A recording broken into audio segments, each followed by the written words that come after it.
तो इस प्रकार से उसी की ज़रूरत है आज संसार के सारे वातावरण को एक सुंदर रूप देने के लिए, एक इस प्रकार से चारों तरफ के हालातों को सुंदर बनाने के लिए ऐसी ही देन की ज़रूरत है। और जो भी ऐसी देन देता है वो मुबारकबाद का पात्र हुआ करता है। वो माना जाता है, वो जागरूक है, माना जाता है कि वो महापुरुषों का सच्चे मायनों में पैरोकार है। उसी की बदौलत धर्म जिंदा रह सकता है। ऐसी अवस्था वालों के कारण ही धर्म की जय जयकार हो सकती है, वरना तो आज धर्म भी बदनाम होते चले जा रहे हैं। वो भी इसी कारण के इंसान शैतान और हैवान बनता चला जा रहा है। अल्लाह के नाम पर, खुदा के नाम पर, परमात्मा के नाम पर, अकाल पुरख के नाम पर वो किस तरह से दूसरों की जानें लेने को तैयार है, मातम फैलाने को तैयार है। तो इस प्रकार से धर्म को अगर जिंदा रखा गया है और रखा जा सकता है तो उन्हीं के द्वारा रखा जा सकता है जो वाकई ही ऐसी सुंदर भावनाओं से युक्त होकर जीते हैं, इंसानियत की डगर पर चलते हैं। वही हैं जो सच का बोलबाला कराते हैं, वही है जो धर्म को जिंदा रखते हैं। और जो इससे विपरीत चलते हैं वो धर्म को भी बदनाम कर देते हैं। और धर्म को ही बदनाम नहीं करते बल्कि कितने कितने नास्तिक बन जाते हैं। खुदा से यकीन उठ जाता है कि ये हैं खुदा को मानने वाले, जो मासूम जानों की लेने को तैयार हैं, कीड़े मकोड़े समझते हैं। धर्म का नारा, मजहब का नारा बुलंद करके ये कुछ कर रहे हैं तो कोई धर्म नहीं है, कोई खुदा नहीं है। तो अगर नास्तिक भी कोई बनते हैं, उनको नास्तिक बनाने वाले भी वो ऐसे धार्मिक होते हैं जो पैगंबरों की जय जयकार तो बुलाएंगे लेकिन उस रास्ते पे नहीं चलेंगे। वही हैं जो औरों के विश्वासों को भी डुलायमान करते हैं, जिनका विश्वास धर्म से उठ जाता है, खुदा से उठ जाता है। तो इसलिए महापुरुष संतजन आज भी हमें वही जागरूकता दे रहे थे कि वाकई हमने धर्म को जिंदा रखना है। और धर्म, सच्चा धर्म मानवता का धर्म है, इंसानियत का धर्म है। इस इंसानियत और मानवता के धर्म को जिंदा रख लिया हमने तो वास्तविकता में यही धर्म, ये हमेशा ही इसकी जय जयकार होती रहेगी। तो आओ साथ संगत, यही एक महापुरुष संतजनों के पैगाम है हर इंसान के लिए, जो सतयुग में दिया गया, जो त्रेता में दिया गया, जो द्वापर में दिया गया, जो कलयुग में दिया गया। किसी पैगंबर, किसी बलि के द्वारा वो हर वचन, वो हर शिक्षा, वो हर इशारा जिस तरफ किया गया है, वाकई काश इंसान उस तरफ बढ़ चले और तज दे ये कदूरतें, तज दे ये वैर वास्ते, तज दे ये संकीर्णताएं और तज दे ये हिंसक प्रवृत्तियां और ऊपर उठ जाए झूठे अभिमानों से, ऊपर उठ जाए लोभ लालच से और सही मायनों में एक ऐसा बशिंदा बने, ऐसा इंसान बने जो वाकई ही एक दूसरे का हितैषी बन के जिए, सारे इंसानों को अपने परिवार का अंग मान के जिए, केवल तमाशे देखने वाला ना हो, केवल दूसरों की हंसी उड़ाने वाला ना हो, केवल दूसरे को लुक डाउन अपॉन ना हो, ऐसा दूसरे को नीचा देखने वाला ना हो, जो वाकई ही ऐसे फितरत रखने वाला हो, जो एक दूसरे से मेल जोल बढ़ाए, एक दूसरे के दुख सुख को बांटे। जैसे वो शायर का शेर ध्यान में आया है कि अजीब सी बस्ती में मेरा मकान है, जहां लोग झांकते ज्यादा हैं, मिलते कम हैं। कि झांकते हैं, वो देखो वो क्या हो रहा है, वो देखो उसने वो ये बोला, वो बहू सास, वो देखो, बस झांकेंगे उधर क्या हो रहा है, उधर क्या हो रहा है, लेकिन मिलेंगे नहीं, मिलजुल कर कुछ सुलह सफाई कराएंगे नहीं, मिलजुल कर कोई इस तरह से समीपता पैदा नहीं करेंगे। केवल झांकते हैं, तमाशे देखते हैं। तो इस प्रकार के नहीं, वो उनकी ज़रूरत है जो वास्तविकता में ऐसे अपने आप को शरीक कर देते हैं, जो दूसरों की बातों के ऊपर, जैसे आज भी शायद कल जिक्र हुआ कि लोग तो नमक उठाकर घूमते फिरते हैं, जरा सा जख्म तो दिखाई दे, बस वहीं पर उस नमक को फेंकने को तैयार है, उसकी पीड़ा को और बढ़ाने को तैयार है। कीजिए ना 10 में बैठ के आपस की बातचीत, पहुंचेगी 10,000 तक आपस की बातचीत। गॉसिप मॉन्गर्स, वही बात जो झांकते ज्यादा है, जो इस प्रकार से केवल बातें ही करते हैं, अपना तो भूल ही जाते हैं कि हमारी क्या फितरत है, हम क्या करते हैं, हमारी क्या व्यवहार है हमारे, वो उससे कोई लेना देना नहीं, दूसरों को ही नापते तोलते रहते हैं और इस प्रकार से एक दूसरे की ही बात करते रहते हैं, दूसरों पे ही कीचड़ उछालते रहते हैं। लेकिन वास्तविकता में महापुरुषों ने तो जो पाठ पढ़ाया है वो यही पढ़ाया है कि आपस को ना सराहिए पर निंदिए नहीं कोई, कि अपनी सराहना करते रहें, अपना कद ऊंचा मानते रहें और दूसरे को बोना करके देखते रहें, दूसरे को नीचा करके देखते रहे नहीं। अपन को ना सराहिए, सेल्फ प्रेज जिसको कहते हैं, आपस को ना सराहिए पर निंदिए नहीं कोई। दूसरे की निंदा नहीं करनी और अपने आप की प्रेज नहीं करनी। जीवन अपना ऐसा बना लो कि दूसरे प्रेज करें, दूसरे तुम्हारा यश करें। आप अपने आप का प्रेज करोगे तो वहां पर अभिमान की बू आने लग पड़ती है, अहंकार की बू आने लग पड़ती है कि इसको अहंकार हो गया है, इसको अभिमान हो गया है। और वो किए कराए पे जो देन दी भी है अगर, उस पे भी जैसे पानी फिर जाता है। तो इसलिए महापुरुष संत जन ये हमें शिक्षाएं नाना प्रकार की हमारे ही जीवन को शोभा देने के लिए, हमारे ही जीवन के तमाम पहलुओं को सुंदर बनाने के लिए ये हमें प्रेरणा ये देते आए हैं और आज भी ये प्रेरणाएं हमें मिल रही हैं। एक कान से सुनकर दूसरे कान से जो निकाल देते हैं वो कुछ भी हासिल नहीं करते। अगर कोई सुन के उसको जुबान से दोहरा देता है, कुछ हद तक वो पहले वाले से तो बेहतर है, लेकिन वो भी मुकम्मलता नहीं है। मुकम्मलता उसमें है जो सुनकर उसको जज्ब कर लेता है, उसको अपना लेता है, उसको धारण कर लेता है और फिर उसी प्रकार का ये जीवन जी लेता है। ये जो जन्मों जन्मों से पीड़ित और जन्मों जन्मों से रोगी ये आत्मा है,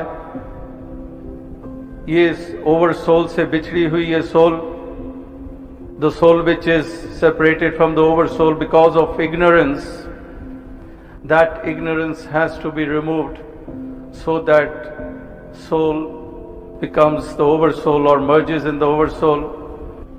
तो हमारे इंसान का जो हमने वजूद प्राप्त किया है ये औरों के काम आने के लिए, दर्द दिल के वास्ते पैदा किया इंसान को,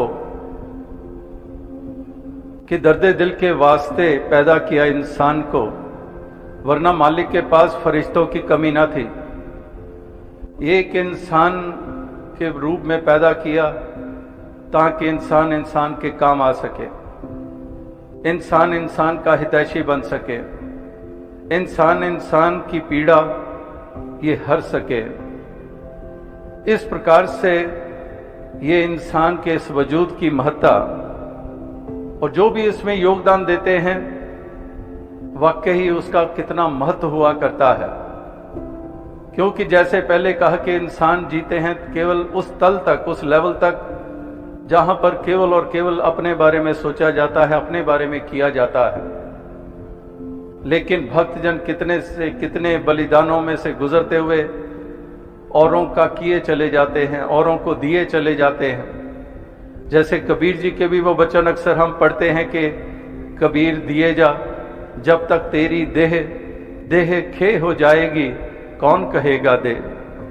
तो इस तरह से इस देही के खे होने से पहले तू दिए चले जा, तू किए चले जा औरों के लिए। अपने लिए जीना भी कोई जीना नहीं हुआ करता है। इसलिए भक्तजन परोपकारी ये संसार को ये उत्तम देन ये देते चले जाते हैं, और उसी में ही कितनी खुशी और कितनी आंतरिक एक आनंद की महसूसियत हो जाती है। तो इस तरह से कितनी पीड़ा जर के भी ये भक्तजन किस तरह से ये योगदान ये लगातार देते चले जाते हैं, ताकि इंसान का भला हो और दूसरे की भलाई, मेरी भलाई दूसरे की भलाई में छिपी हुई है। और इंसान को यही बात कदम कदम पर बताई जाती है कि इंसान तुम भलाई तो क्या करनी है, तुम इंसान का नुकसान करते चले जा रहे हो।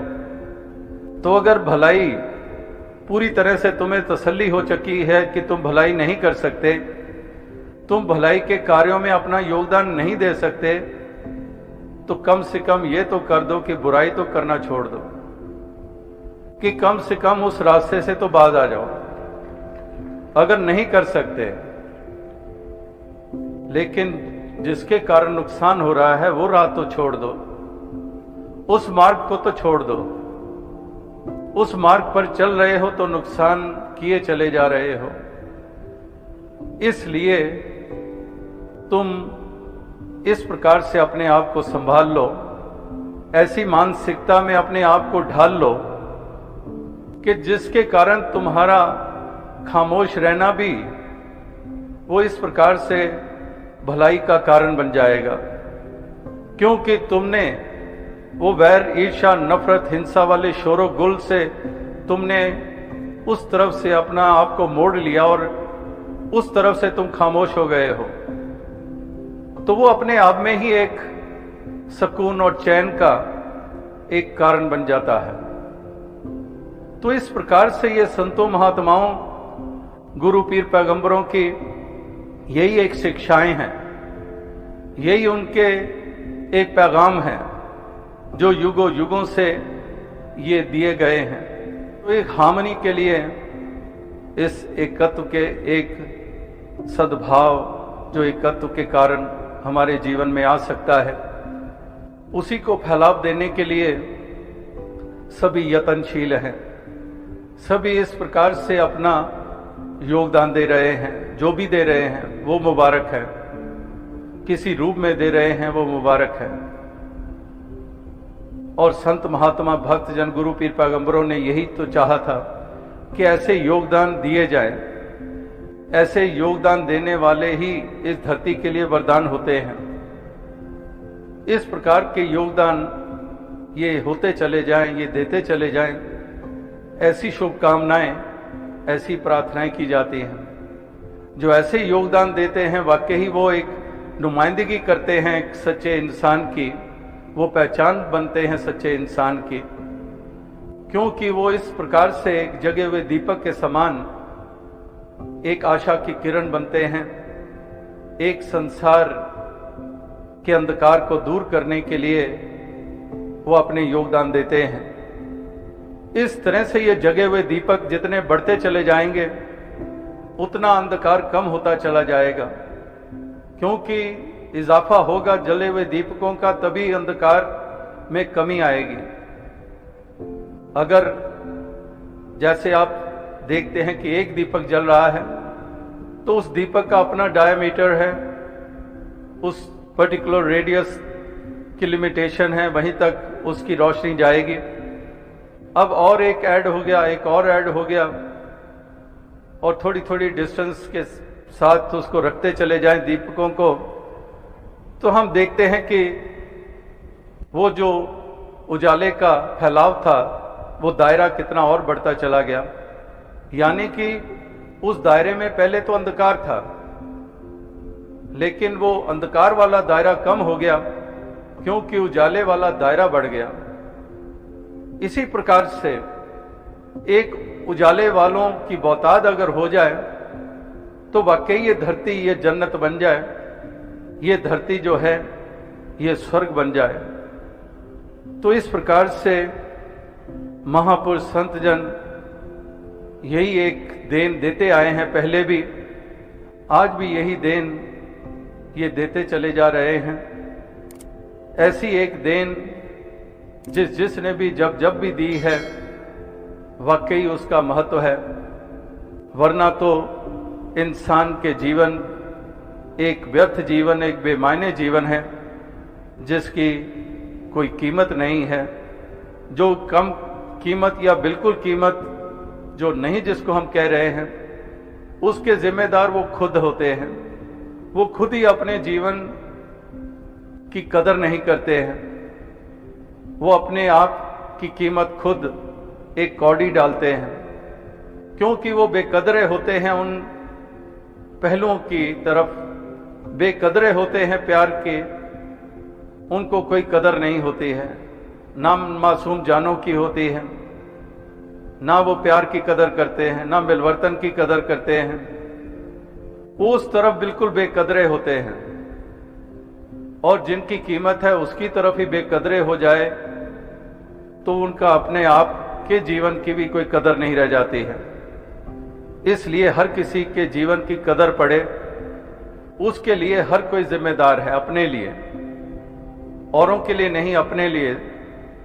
वो रिस्पॉन्सिबिलिटी उसके ऊपर लाई करती है, उसके खुद के ऊपर वो लाई करती है।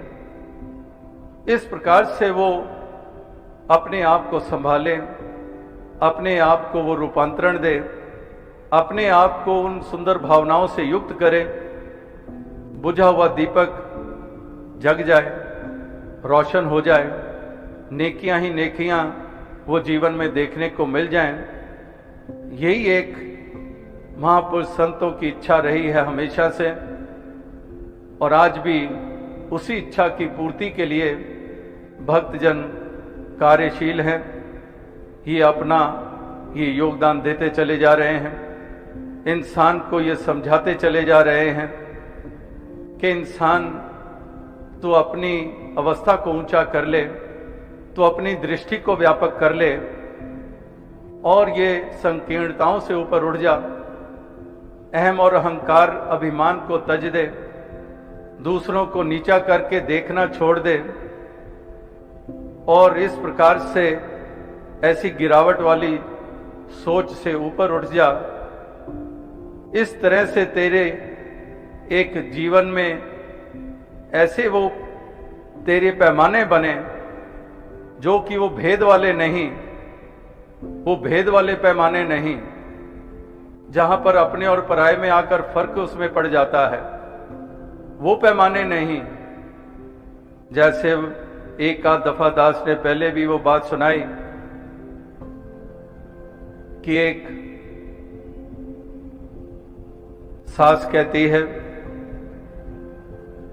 कि मेरी बहू, पूछा कि बहू कैसी, तो कहने लगी कि मेरी बहू वो तो बड़ी निकम्मी है, मेरे बेटे से सारे काम करवाती है, इतनी निकम्मी है, सारे ही काम बेटे से करवाती है। तो दूसरी ने पूछा कि अच्छा दामाद, कहते दामाद तो हीरा है, हीरा, वो मेरी बेटी को किसी काम के लिए हाथ भी नहीं लगाने देता, सारे काम आप करता है, कपड़े भी धोता है, खाना भी पकाता है,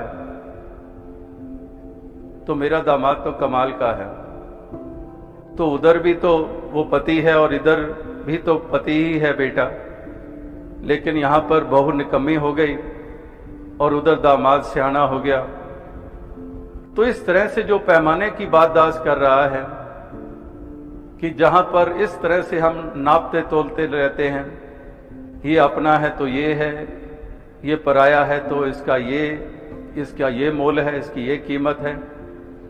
इस तरह की भावनाओं से ऊपर उठकर हम वास्तविकता में जो हकीकत, जो सच्चाई है, उसके कायल बनकर हम इस प्रकार से इस जीवन के सफर को तय करते चले जाएं। यही एक शुभकामना, यही अरदास, यही प्रार्थना की जा रही है। और ये उत्तम संदेश जो दिए जा रहे हैं, ये वाकई अपनाने योग्य ये वचन है। वो चाहे अभंग के रूप में हमने श्रवण किए, चाहे किसी कविता के रूप में हमने श्रवण किए, या गीत भजन के रूप में श्रवण किए, तो सारे ही अमलीक लाल रतन जिनको कहा गया है, एक प्रेशियस पर्ल्स जिसको हम कहते हैं, these all words of wisdom are precious pearls which are worth adapting. तो ये प्रेशियस, ये हीरे हैं, ये अपनाने लायक हैं। इनसे अपने जीवन को हम सजा सकते हैं, सुशोभित कर सकते हैं। इनको अपनाकर, इनको धारण करके इस प्रकार से हम अपने आप को लाभान्वित हम कर सकते हैं। यही एक महापुरुषों के संदेश के पीछे भाव रहे हैं। जो बात हो रही थी कि 5 तत्वों की, सभी एक मिट्टी से बने हुए, फिर ये भ्रम मिटा मन का और जाति पाति की दीवार गिर गई। और क्योंकि इस एक को, परमात्मा को इस एक करके जान लिया, फिर मजहब मिल्लत की भी दीवार गिर गई। ये जो मजहब जो आज रूप बने हुए हैं, जो केवल और केवल घृणा और नफरत के बीज मनों में बोते चले जा रहे हैं, कितनी कितनी हिंसा, कितनी कितनी कत्लो गारत, कितनी कितनी क्रूरता, कितने कितने कठोरता, कितनी कितनी निर्दयता, ये टीवी पे भी आप देख रहे हैं। मिडिल ईस्ट में क्या क्या हो रहा है, और भी अपने मुल्क में भी समय समय पे दंगे फसाद होते हैं, कहीं जाति को लेकर, कहीं धर्म और मजहब को लेकर कितने कितने मासूमों की जानें जाती हैं। तो इतनी क्रूरता, कितनी कठोरता, कितनी निर्दयता, केवल इसलिए कि वो बोध नहीं है। परमात्मा को बांट दिया, अल्लाह अलग है, राम अलग है, गॉड अलग है। परमात्मा को ही जब बांट सकते हैं तो पैगंबरों को क्यों ना बांटेंगे? और अगर पैगंबरों को बांट दिया तो इंसानों को तो बांटेंगे ही बांटेंगे। इस तरह से ये बांट बांट कर इंसान इंसान से कितना दूर हो गया है। जो मूल था, दो ट्रू एसेंस, जो असलियत थी, वो तो खो गई। केवल और केवल चिन्ह रह गए, इमारतें रह गई, कुछ क्रियाएं कर्म कांड रह गए, लिबास रह गए, वही धर्म की पहचानें बन गईं। लेकिन भूल गए कि परिभाषा धर्म की जो बताई गई थी कि दया धर्म का मूल है, पाप मूल अभिमान, तुलसी दया न छोड़िए जब लग घट में प्राण। जहाँ पर दया ही धर्म का मूल बताया जा रहा है, तो ये मासूमों की जाने लेनी, क्रूरता, कठोरता, इसमें कौन सा दया वाला पहलू सामने आ रहा है? कुछ भी तो नहीं है। इसलिए एक धर्म, मजहब केवल और केवल हमारे मनों में दूरियां पैदा कर रहे हैं एक दूसरे के प्रति, और छोटे से बच्चों में भी हम वही जहर घोल रहे हैं। हैरानी होती है, एक दफ़ा कुछ मालूम पड़ा कि एक स्कूल में बच्चे जाते हैं, जैसे पढ़ते हैं, एक क्लास में कितने स्टूडेंट्स होते हैं, विद्यार्थी होते हैं। तो एक दिन एक बच्चे के माता पिता आए स्कूल में। उनके मन में चाहना हुई कि हम देखें क्लासरूम कैसा है हमारे बेटे का। अंदर नहीं जाएंगे, प्रिंसिपल से रिक्वेस्ट की, डिस्टर्ब नहीं करेंगे, क्लास जैसे चल रही है चलती रहे, हम बस कबाड़ से दरवाजे से ही देख लेंगे। तो आए, देखा, घर लौट गए। बच्चा जब छुट्टी के बाद घर पहुंचा, तो बच्चा घर पहुंचता है तो उसके माता पिता कहते हैं कि बेटे, कल तो जब जाएगा स्कूल तो जाकर टीचर से रिक्वेस्ट करके अपनी सीट बदलवा लेना। वो कहता क्यों? कहते तेरे साथ जो बैठता है वो पता है कि वो तेरी जाति वाला नहीं है, बदलवा ले। अब वो छोटा सा बच्चा, मासूम सा बच्चा, उसको उसी उम्र में ही जहर से भर दिया हमने, घृणा से भर दिया। क्या बच्चों को यही संस्कार देने हमने? और फिर उम्मीद करते हैं कि बड़े हो के ये वरदान बनेंगे हिंदुस्तान के लिए, धरती के लिए, अपने मुल्क के लिए, एक ऐसे सिटीजन बनेंगे सारी संसार के लिए। हमने तो वो पहले ही आधार ही बिगाड़ दिया। अभी से ही हमने उसको वो भाव प्रदान कर दिए। यही बात मज़हब मिल्लत को लेकर हो रही है। छोटे छोटे बच्चों के हाथों में भी हथियार पकड़ाए जा रहे हैं कि मार डालो, काट डालो। तो इस तरह से बहुत दूर निकल गए हैं। धर्म की जो असली एसेंस थी वो कहीं खो गई है और कहीं दूर निकल गए। जैसे वो बहुत पहले किसी फिल्म में, मूवी में देखा था कि कोई एक हीरे की बात हो रही थी और किसी डिब्बे में हीरा था। वो डिब्बा उठाया, वो एक दूसरे की तरफ फेंक रहे हैं और दूसरे लपकने के लिए उनके एक की तरफ आए, उससे डब्बा लेने के लिए वो अपने साथी की तरफ डब्बा उछाल कर फेंक